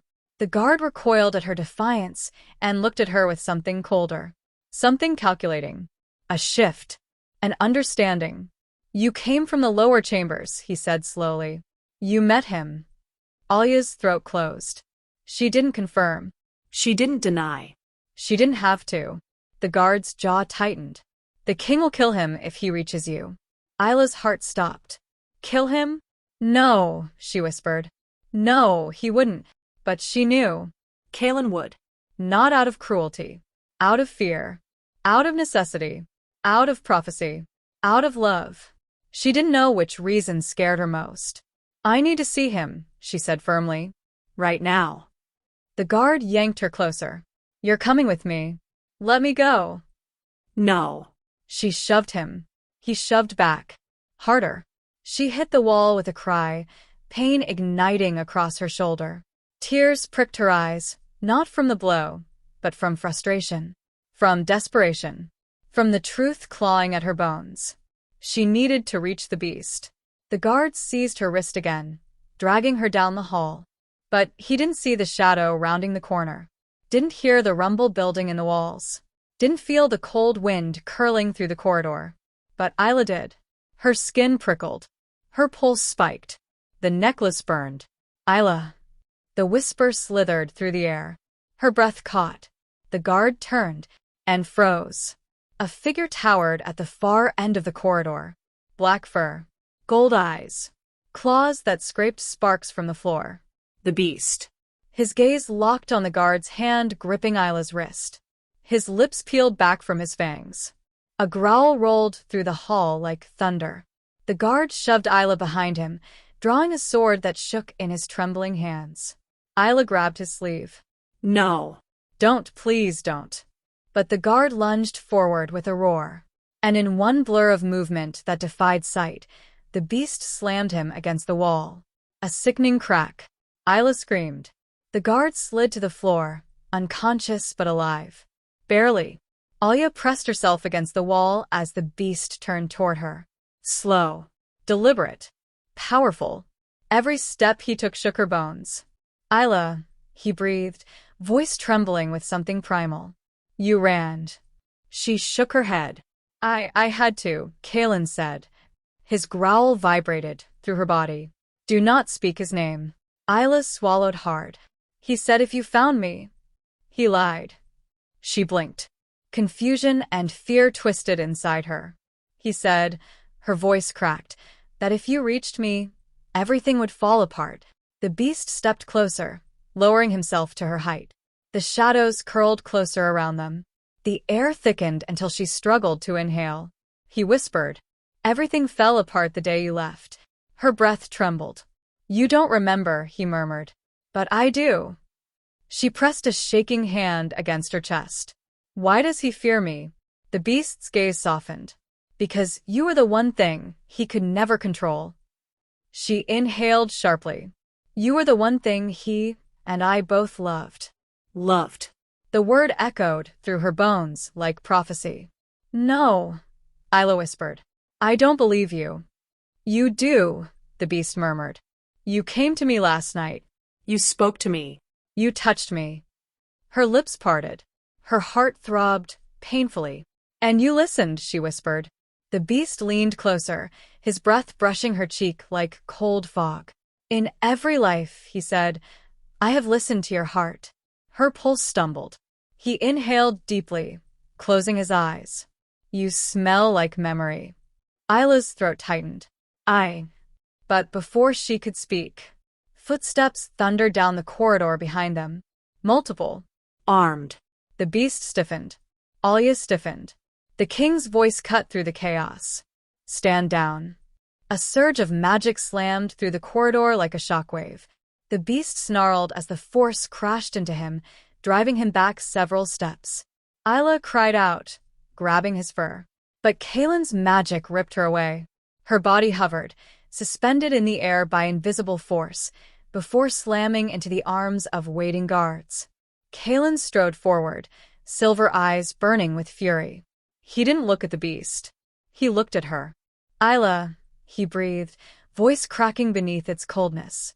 You betrayed me. She froze. I didn't. The king's gaze flicked to her hand. To the necklace she still clutched. His face darkened. You kept it, he whispered. You chose him. No, Ayla cried. You don't understand. I understand perfectly. His voice cut like ice. You defied my orders. That wasn't. You went back to him. He needed. You let him touch you. Ayla went still. Her heart slammed. The beast roared, struggling against the magical restraints Kaelin conjured. "Kaelin," the beast snarled. "If you hurt her." "Hurt her?" Kaelin snapped, turning on him with blinding fury. "You tore half a guard's skull open," the beast growled. He touched her. "So that justifies murder?" A violent shudder tore through the beast. He held her like an object, the beast hissed. "I warned you. Ayla is not yours to command." Kaelin's voice turned deathly quiet. "And she is not yours to claim." Ayla shook her head, tears slipping down her cheeks. "I'm not a prize," she whispered. "I'm not something to win." The king looked at her with something she had never seen in him. Hurt. "Ayla," he said softly, "you went to him." The beast's golden eyes softened too. "You came back to me." And Ayla realized the truth. No matter what she did, one of them would always see her choice as betrayal. Her breath hitched. "I didn't choose either of you." Kaelin's expression darkened. The beast's growl quieted. Ayla choked on a sob. "I don't know who I am," she whispered. "I don't know what I meant to remember. I don't know what I meant to do." Kaelin stepped closer. "Then come with me." The beast strained against the magic. "No," he rasped. "She is not safe with you." Kaelin's eyes flashed. "She will be locked away where you cannot reach her." Ayla's stomach dropped. "No," her voice shook. "Kaelin, please." "You force my hand," the king said. "I cannot let him have you." The beast's voice cracked. "And I cannot let him take you." Ayla's world fractured. Two halves of the same soul tearing each other apart. And she was the fault line between them. Kaelin lifted his hand. Magic swirled violently. The guards dragged Ayla backward. "No," she screamed. "No, stop, please stop." The beast roared her name with a sound that broke the corridor walls. "Ayla." She reached out. He reached back. Claws and fingers inches apart. But Kaelin's magic slammed a barrier between them. Ayla's knees buckled. Don't do this. Please don't." Kaelin whispered, voice hollow. "Take her to the northern gates. At dawn, she leaves the kingdom." Ayla froze. Leaves. Exiled. Banished. Torn from the castle. Torn from her memories. Torn from the truth. The beast's roar cracked stone. "No," he thundered. Ayla, look at me." She tried. Gods, she tried. But the guards dragged her away, their hands bruising her arms. Kaelin gave one command. "Do not let him reach her chamber." The last thing Ayla heard before the iron doors slammed behind her was the beast's voice breaking. Not with rage. Not with violence. But with heartbreak. "Ayla, I didn't lose you. Not again. Not again." Chapter 8. The kingdom woke screaming. It wasn't the sound of people, yet. It was the castle. Stone groaned. Glass trembled. Magic rippled like a wounded animal thrashing against its chains. Ayla felt every vibration in her bones as the guards dragged her up the final staircase toward the northern gates. Dawn was still hours away, yet the air was already tinged with a coming storm, heavy, metallic, sharp enough to cut the lungs on every inhale. "Move," barked the lead guard, shoving her so hard her shoulders slammed into the wall. Her knees weakened. Her hands shook. But her heart was a war drum. Not because she feared exile, but because she feared what the king and beast would do to each other before sunrise. The prophecy. The curse. Their shared soul ripping in opposite directions. And she was the tear. Ayla stumbled but caught herself, mind reeling with Kaelin's words. "If he reaches you tonight, I cannot stop what comes next." And the beast's desperate plea. "Ayla, do not forget me." But she had already lost chunks of memory once. And she wasn't going to lose anything again. Not the truth, not herself, not them. "Please," Ayla whispered to the guard gripping her wrist. "Just give me a moment to." "No talking," he snapped. "King's orders." Another guard leaned closer. "Consider yourself lucky," he muttered. "If the rebels weren't at the border." "Enough." The captain silenced his soldier with a raised hand. Ayla's heart skipped. "Rebels?" She tried to speak, but the captain shoved her forward harshly. "Walk." The first explosion. The castle shook violently. A sound like a dragon's roar tore through the walls. Boom. Dust rained from the ceiling. Ayla gasped. What was that? Before anyone could answer, a second explosion cracked open the morning sky. Boom. Windows shattered down the hall. Soldiers sprinted past them, shouting orders she couldn't understand. Rebels at the eastern courtyard. Get the archers up. The king. Protect the king. The captain cursed. Damn it, they're early. Ayla's head whipped around. Early? You knew about this? Of course, he barked. Why else do you think the king wants you gone before sunrise? Now move. Panic sliced through her. The king had known. The kingdom was under attack. And she was being escorted out, away from the truth, away from the castle, away from him. The beast. She dug her heels into the ground. No. I'm not leaving. The guard yanked her harder. Yes, you are. Voices echoed from below. Screaming. Magic blasts. Clanging steel. Howls, not beast howls, but wolves. Multiple. Ayla's pulse raced. If the rebels break in, one soldier panted as he rushed by, they'll kill him first. Ayla's heart dropped into her stomach. Him. The king. And if the king died, the beast died too. Ayla twisted violently, ripping herself from the guard's grip for 2 precious seconds, just enough to sprint toward the balcony that overlooked the eastern courtyard. No, Ayla, the captain shouted. But she reached the railing and leaned over. And the sight below tore the air from her lungs. The attack on the castle. Hundreds, no, thousands, of rebel soldiers swarmed the courtyard. They wore mismatched armor, but every man and woman bore the same mark painted across their faces in ash. A wolf skull split down the center. The mark of the anti-shifter faction. They wanted a world without wolves. Without magic. Without the royal bloodline. And that meant, without Kaelin. Ayla watched in horror as the rebels hurled firebombs over the walls, the ground erupting in violent bursts of red flame. Royal soldiers fought desperately to push them back, arrows raining from the battlements, steel clashing against steel, spells lighting the sky in blue and silver streaks. Then, she saw him. The king. Kaelin stood at the center of the chaos, silver eyes burning with a lethal calm that seemed utterly unconcerned with death.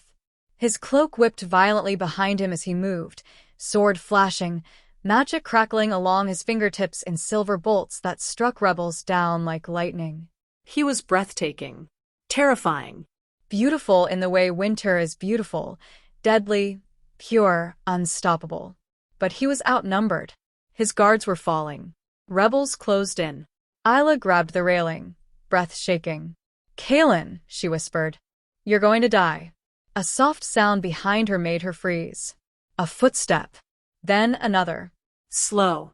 Heavy. Cold. The captain's whisper trembled. Oh gods, he's here. Ayla felt the presence before she saw him. Darkness shifted behind her. Air thickened.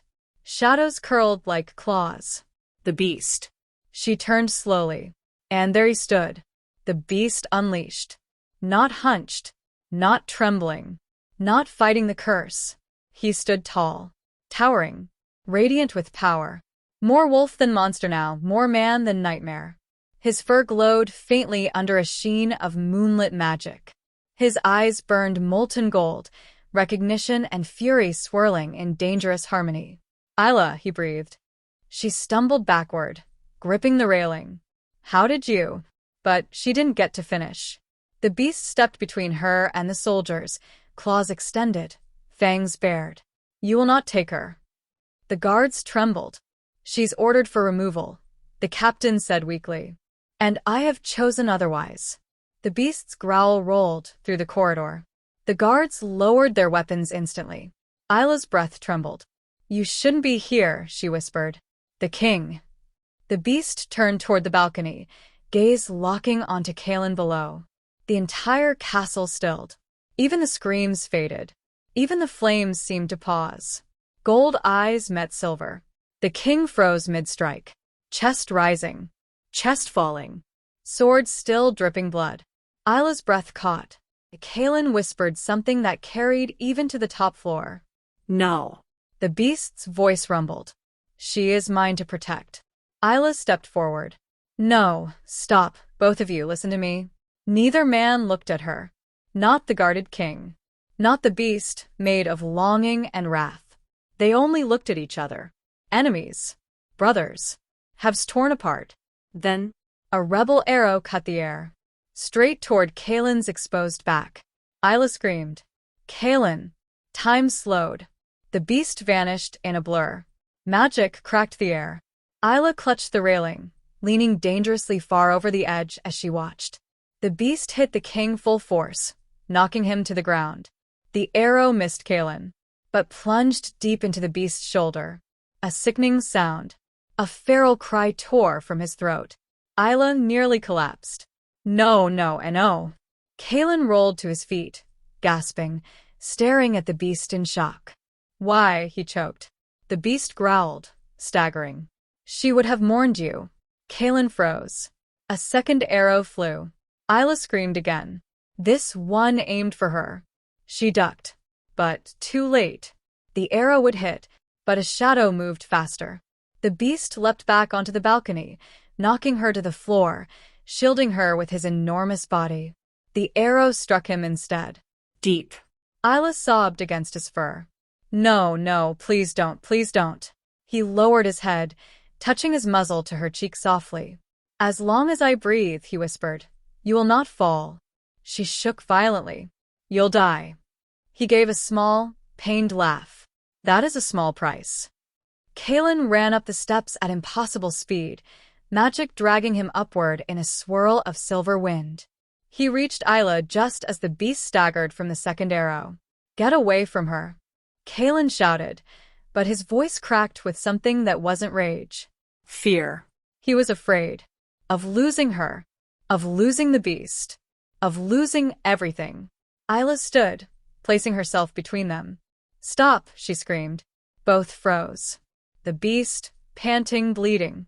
The king, trembling, magic swirling violently around him. She spread her arms. No more fighting. Not tonight. Please. Kalen stared at her with something shattered. Ayla, I can't protect you if he's near you. The beast snarled softly.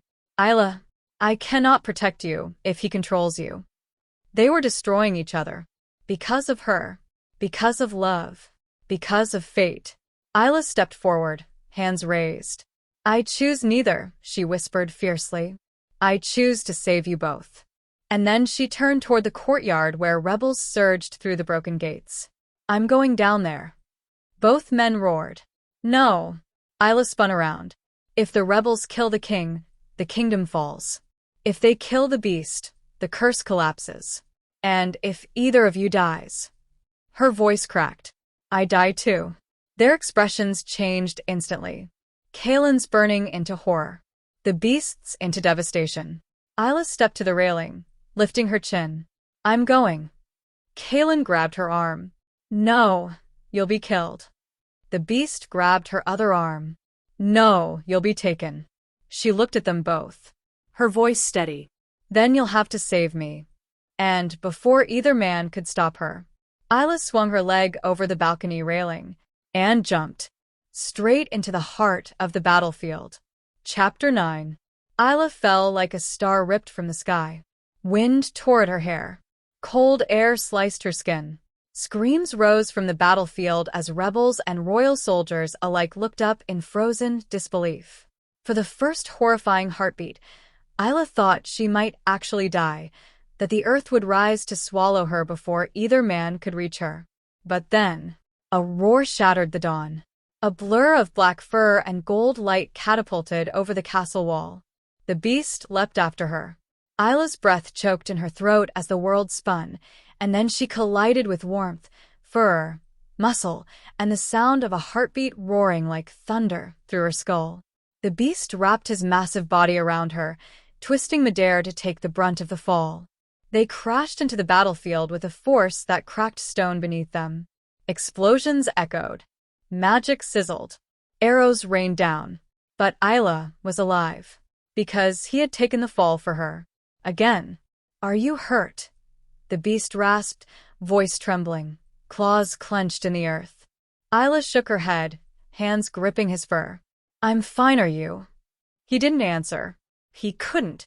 2 arrows still protruded from his shoulder and ribs. Blood soaked the ground beneath them, dark, smoking, shimmering with curses. Alya's stomach twisted. "No, no, don't move, let me." But the beast had already risen, placing himself between her and the oncoming wave of rebels. They stared in horror. Some screamed. Some dropped to their knees. Some fired arrows wildly, just to feel like they had done something before death came for them. Ayla pressed a trembling hand against his leg. "Please don't fight. You're hurt, Yule." He lowered his head to her ear. His voice was a dying ember. "Ayla, I will always fight for you." Her throat closed. He stepped forward, and the battlefield exploded. Rebels surged like a tidal wave. The beast broke them like twigs.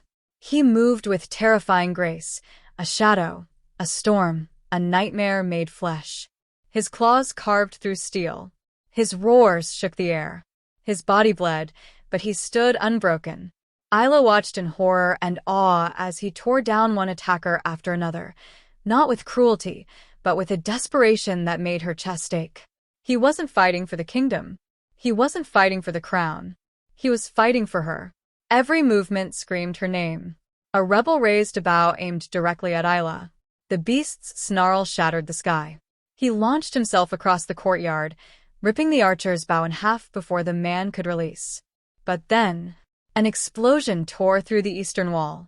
Debris flew. Flame burst upward.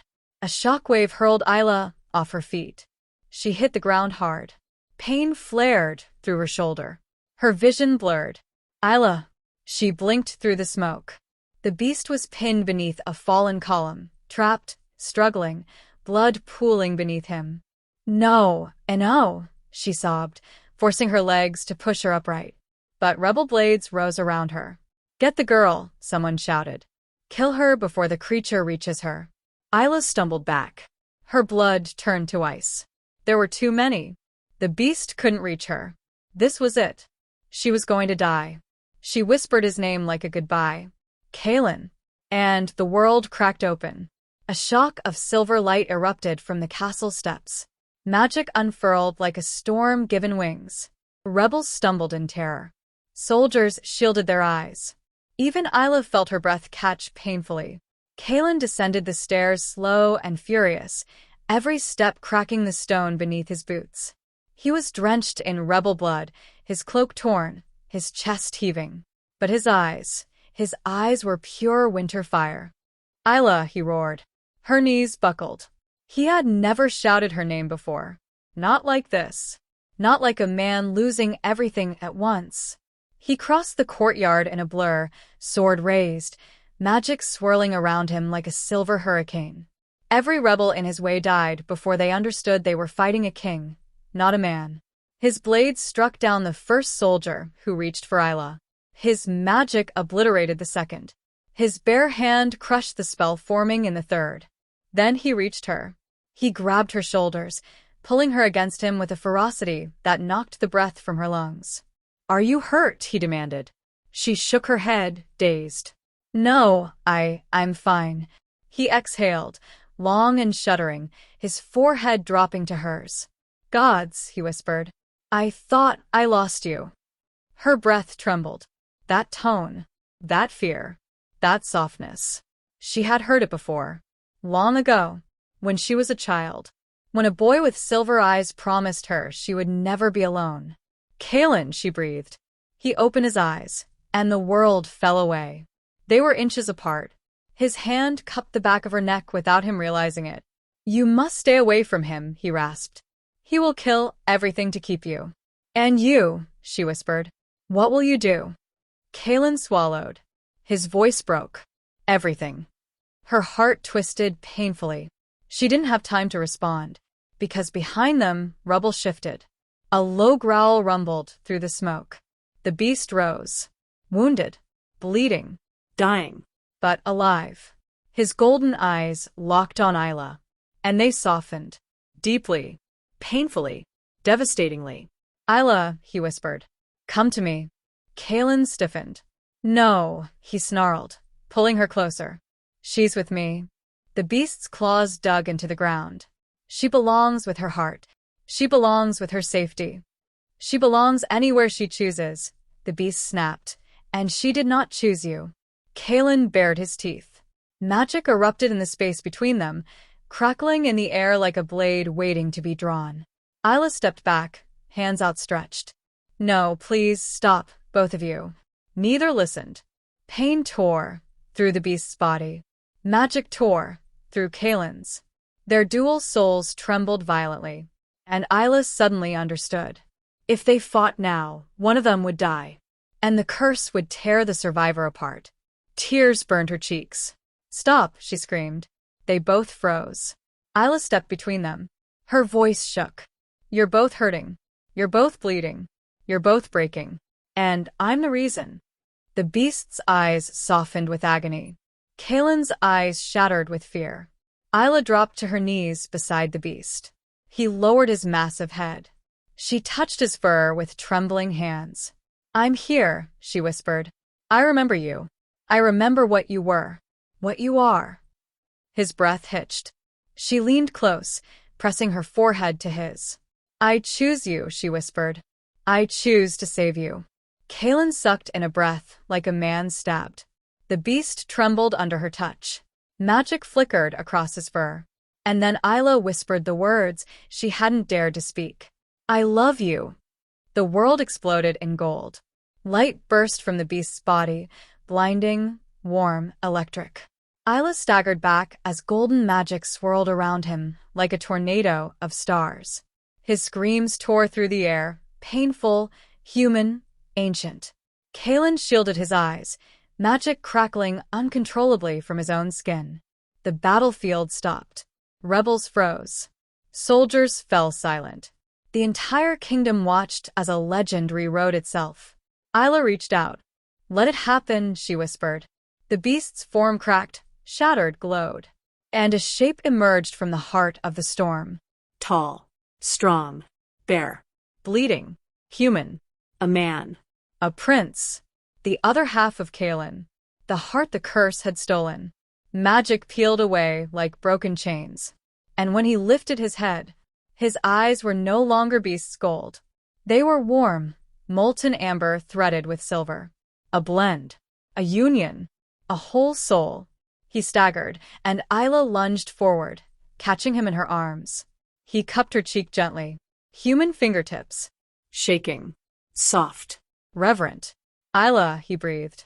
Ayla, I remembered your name before I remembered my own. Her chest cracked open. She sobbed into his shoulder.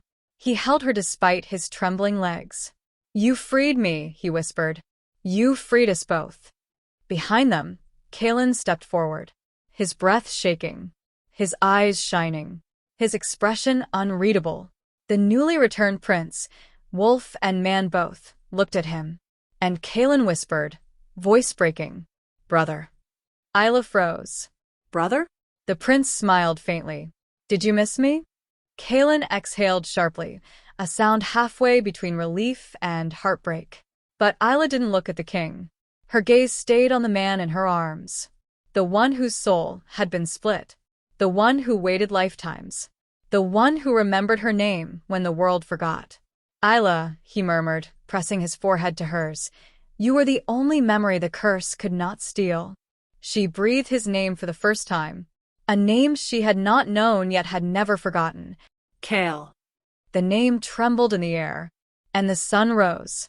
For the first time since the curse began. Chapter 10. Dawn spilled across the kingdom like liquid gold, touching every corner of the shattered courtyard, the fallen banners, the smoldering rubble, the bodies of rebels and soldiers alike. In that fragile morning brightness, it felt as though the world had been rewoven, rebroken, reset, reborn. Ayla stood at the center of it all, her chest rising and falling with uneven breaths, her arms still wrapped around the man she had rescued from eternity. Kale. Not the beast. Not the shadow. Not the curse. The man. The whole soul. He held her as if afraid she might dissolve with the sunlight. His fingers curled delicately around the back of her head, his other arm wrapped around her waist. His warmth sank into her skin, spreading through her bones, grounding her in the new world they had awakened in. Kaelin stood a few steps behind them. No crown, no magic flaring, no cold facade. Just a brother, just a man.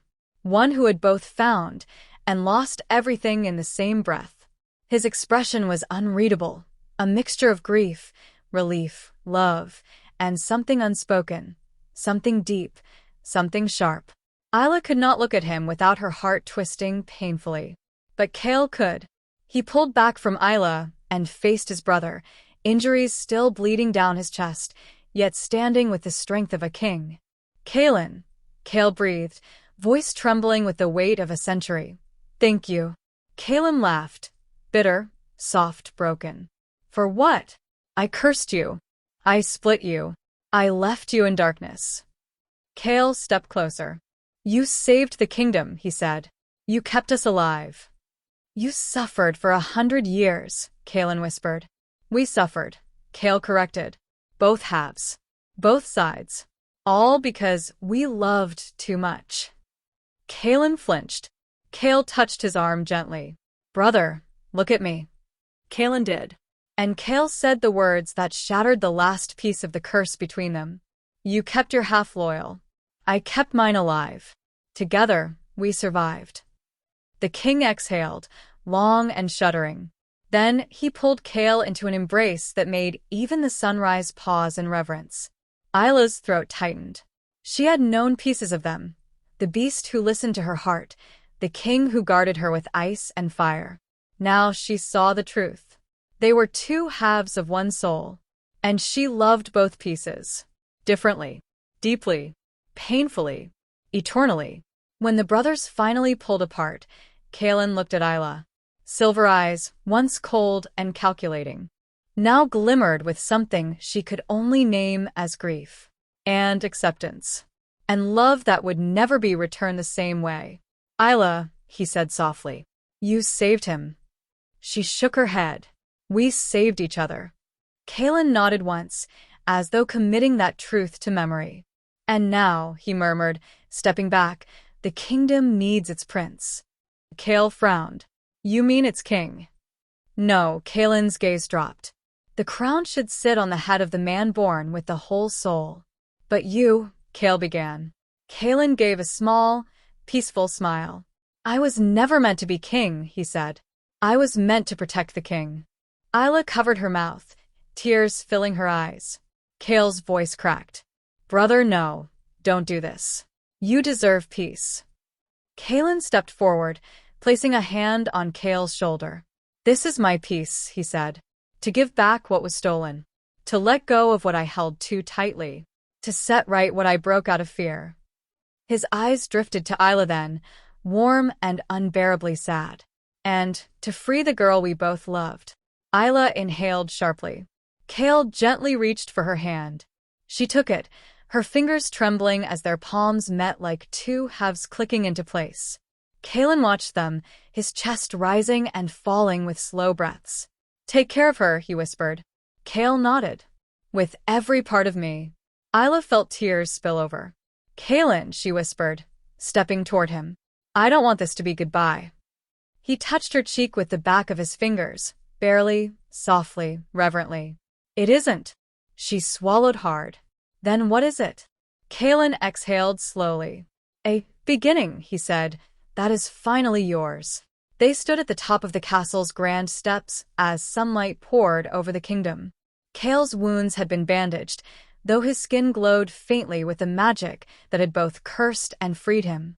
Kaelin placed the silver crown onto Kael's head, not with jealousy, not with regret, but with honor. The crowd watched in stunned silence. A few whispered, a few cried.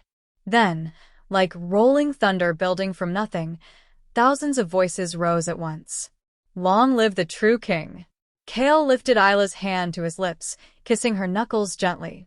The entire kingdom gasped, because they saw it. Not the girl who had arrived as a tribute, but the girl who had broken a curse. Not a servant, not a pawn, not prey. A queen in the making. Someone born under prophecy, shaped by love, tempered by fire, and chosen by fate. Ayla took a steadying breath, then stepped forward to stand beside Kale. When Kale laced their fingers again, Ayla felt a pulse of warmth spread through her chest. A golden thread of magic curled from his heart to hers, shimmering faintly in the air before dissolving into light. Kale cupped her face, pressing his forehead to hers. "Ayla," he whispered, "you saved my life. And you saved the part of me that lived in the shadows." Her breath trembled. Kale continued, voice breaking. "I remembered your voice before I remembered my own name." Tears slid down her cheeks. "And I remembered your face," he murmured, "in the moments I thought the curse would kill me." Ayla touched his cheek gently. "And I knew your heart," she whispered, "even when I didn't know why." He smiled, a soft, trembling smile. "Do you still?" he asked. She leaned in. Kissed him. Soft. Slow. "Infinite." "I do." The kingdom erupted into cheers. But Kale only heard her heartbeat, only felt her breath against his lips, only saw the future that had once been stolen, now returned. As the cheers continued, Ayla noticed movement at the edge of the courtyard. Kalen stood quietly, cloak fluttering, watching them with a small, sad smile. She rushed toward him. "Kalen, wait." He stopped. Turned. "Ayla," he murmured, "you have everything you need now." "Except you," she said. He shook his head. "I am not the part you chose." Her throat tightened. "But that doesn't mean I don't care," he continued softly. "Or that I won't protect you. Or that I won't watch over this kingdom from the shadows." Ayla swallowed a sob. "You deserve happiness too," she whispered. Kalen's jaw tightened. "I do," he said. "But this is enough." And then, he did something he had never done before. He pulled her into an embrace. Warm. Gentle. Real. A goodbye. A thank you. A release. When he stepped back, he whispered, "You freed us both." Then turned and vanished into the forest as silently as he had once ruled from a throne. Ayla wiped her tears. Kale's arms wrapped around her from behind. "He will come back," Kale murmured. She nodded. "I know." Days passed. Then weeks. The kingdom rebuilt under a sky that seemed brighter than it ever had. Fields flourished. Wolves returned to the forests as guardians, not threats. Magic flowed freely, unbroken. Ayla was crowned queen in the courtyard where she had once fallen. And Kale knelt not as a cursed prince, but as a man finally whole. When he stood and kissed her, the kingdom roared.